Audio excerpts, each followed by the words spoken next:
Bonjour à tous et bienvenue sur le blog scienceenseignes.com. Aujourd'hui, nous allons voir une nouvelle vidéo d'un niveau seconde pour la catégorie physique et nous allons voir un exercice sur l'interaction gravitationnelle. Pour ça, nous allons faire un petit exercice sur le poids d'un objet ou d'une personne sur différents astres et voir comment l'interaction gravitationnelle agit en fait entre cet objet, cette personne, et l'astre sur lequel il est. Alors tout d'abord un petit rappel de cours. Donc le poids des objets sur Terre, ou en tout cas sur une planète, est le résultat de leur interaction gravitationnelle.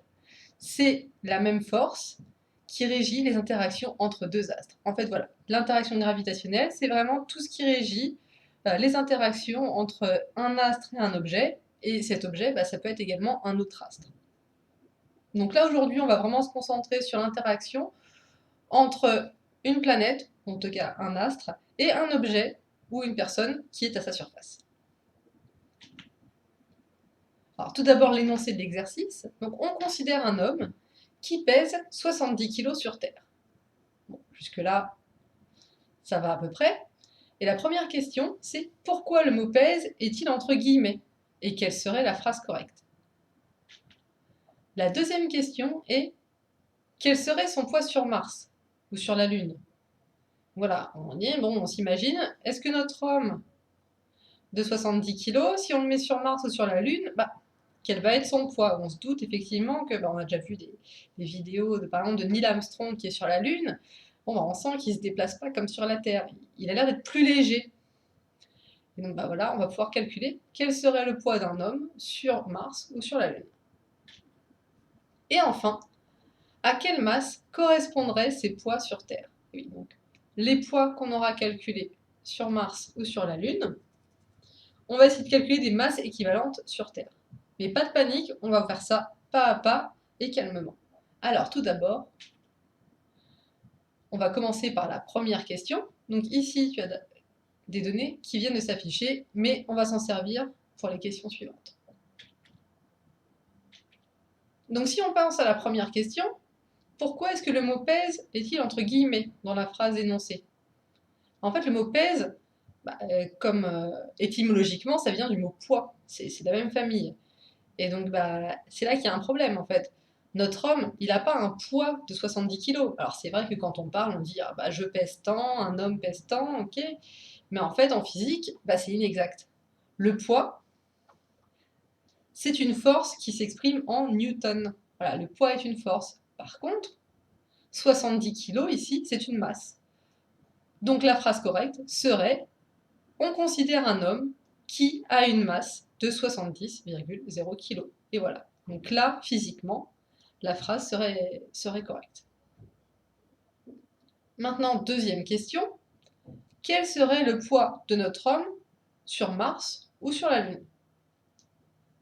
Alors pour ça, on va utiliser une formule que tu as très certainement vue dans ton cours, qui est la formule de la force gravitationnelle. Donc ici, on s'intéresse au poids des personnes, en fait. Donc on s'intéresse à la force du poids. Donc il nous dit que grand P est égal à la constante gravitationnelle grand G, qu'on te donne ici, qui vaut 6,67 10-11 SI, où SI en fait veut dire unité du système international. Quand l'unité est trop compliquée, trop longue à écrire, généralement on abrège SI pour pas que ce soit trop compliqué. Donc on a grand G, grand M qui est la masse de l'astre considéré, donc ici ça va être Mars ou la Lune. On a d'ailleurs les masses de Mars et de la Lune qui sont données ici. Petit m, c'est la masse de l'objet considéré qui est sur l'astre. Donc ici, c'est notre homme, qui a une masse de 70,0 kg, divisé par r au carré. Et la r au carré, r en fait, ça va être la distance qui sépare le centre de l'astre et l'objet. Donc en fait, c'est égal au rayon de l'astre. Et ça tombe bien, dans les données, on voit qu'on a à la fois le rayon de Mars et le rayon de la Lune. Donc en fait, on se rend compte qu'on a toutes les données numériques pour répondre à cette question. Donc on va tout simplement faire une première application dans le cas de Mars. Alors, pour Mars, on reprend la formule, P est égal grand G, grand M, petit m, divisé par R au carré. Donc, grand G, ici, bah, ça vaut 6,67 10 moins 11. C'est donné dans l'énoncé. Grand M, c'est la masse en unité du système international de Mars.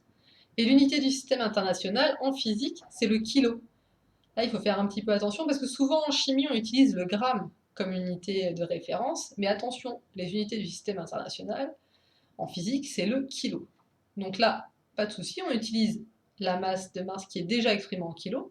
Donc fois 6,45 10 puissance 23, ça c'est la masse de Mars, fois la masse de notre homme, qui vaut 70,0 kg, divisé par le rayon au carré.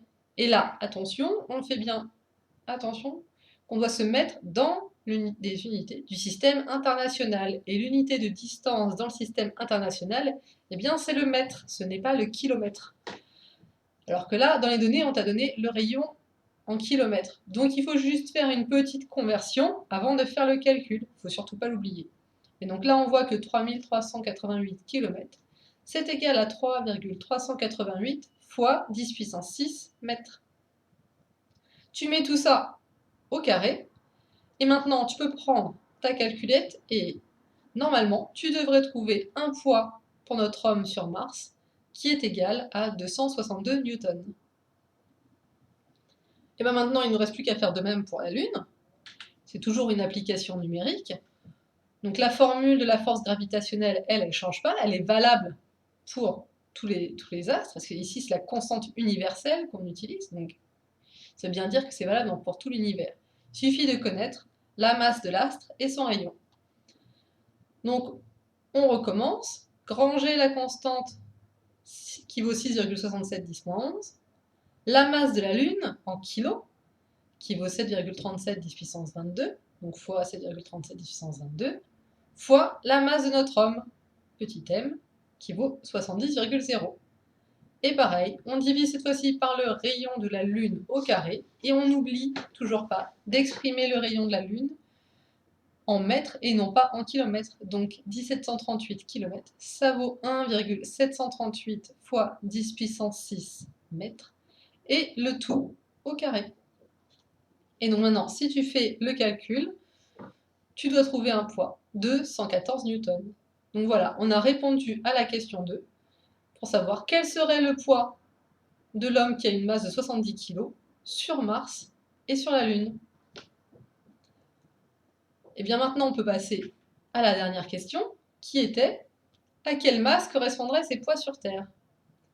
Alors, qu'est-ce que ça veut dire en fait? On va se dire, si jamais on convertit les poids qu'on vient de trouver, si jamais c'est un objet avait le même poids, avait ce poids-là sur Terre, à quoi ça correspondrait comme masse? C'est vrai que ça permet, c'est plus imagé. Par exemple, on voit que, on avait parlé tout à l'heure de la vidéo de Neil Armstrong, on voit qu'il flotte un petit peu dans les airs, donc on se dit, il doit être plus léger. Oui, mais plus léger comment? 262 newtons, ou ça ne nous dit pas vraiment ce que c'est plus léger. Par contre, en calculant les masses correspondantes sur Terre, là tout de suite, on comprendra mieux à quel point on est plus léger sur les autres astres ou plus lourd. Donc à quelle masse correspondraient ces poids sur Terre?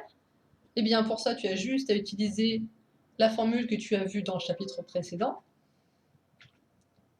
qui est que le poids est égal à la masse de l'objet fois la constante gravitationnelle sur Terre. Donc on se souvient qu'on avait trouvé dans la deuxième question le poids sur Mars qui est égal à 262 newtons, le poids sur la Lune qui est égal à 114 newtons. Donc ici on connaît P, hein, on les a déterminés à la question précédente. G on le connaît aussi, petit g, c'est 9,80 newtons par kilo. Et on va pouvoir déterminer les masses correspondantes à chaque poids. Donc pour la masse correspondant au poids sur Mars, petit m Mars, c'est égal au poids de notre homme sur Mars, divisé par petit g, qui correspond à la constante gravitationnelle, mais sur Terre. c'est égal à 262, qu'on a trouvé dans la question précédente, divisé par 9,80, c'est donné dans l'énoncé, et c'est égal, ça nous donne une masse de 26,7 kg. Voilà, donc si jamais notre homme de 70 kg se retrouvait sur Mars, il aurait l'impression de peser 26,7 kg. Voilà, donc là forcément, c'est vrai qu'on voit qu'il y a une nette diminution entre le poids sur la Terre et le poids sur Mars, vu que la masse équivalente, elle est quand même nettement plus légère. Et maintenant, si on calcule sur la Lune, eh bien la masse équivalente sur la Lune, c'est égal au poids sur la Lune, divisé par petit g, donc est égal à 114, qu'on a trouvé dans la question 2, divisé par 9,80, est égal à 11,6 kg. Voilà. Donc ça, c'est assez impressionnant. On se rend compte que vraiment, eh bien, que ce soit Mars ou la Lune, exercent une attraction gravitationnelle bien inférieure à celle de la Terre. On peut s'en douter, en fait, parce que ce sont des astres qui sont plus petits que la Terre, donc ils vont exercer une force moins grande. Et donc, si on se retrouvait sur ces planètes, on aurait l'impression d'être plus léger.